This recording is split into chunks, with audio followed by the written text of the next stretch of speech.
જય માતાજી મિત્રો, લોક સાહિત્યમાં તમે ઘણીવાર દુહાઓ સાંભળ્યા હશે, પણ ઘણા કવિઓએ દુહા માટે જ દુહા લખ્યા છે. જેમ કે દુહો દસમો વેદ ઈ તો સમજે તેને સાલે.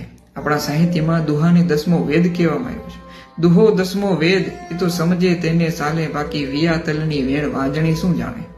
વિયાતલની વેણ એટલે કે પ્રસૂતિની વેદના, એની વાંજણીને તો શું ખબર હોય. ઘણા કવિઓએ એવું લખ્યું છે કે લોભી શત્રુ માંગણા, ચોર શત્રુ ચંદ, કુલટા શત્રુ નિજપતિ અને મૂર્ખ શત્રુ કવિયંદ.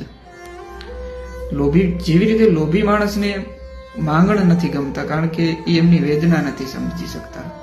ચોરને ચંદ્ર નથી ગમતો કારણ કે એમનો ધંધો રાત અંધારી રાતમાં હોય. કુલટા સ્ત્રીને એનો પતિ નથી ગમતો. એવી રીતે ઘણા માણસોને કવિઓ નથી ગમતા કારણ કે એમને સમજી નથી શકતા. પણ ખાવું ખોડામાંય પણ ભૂખ વીણ ભાવે નહીં. એવી રીતે તમને કોઈ ખોડામાં બેહાડીને જમાડે પણ તમને ભૂખ ન લાગી હોય, તેમાં સ્વાદ ન આવે.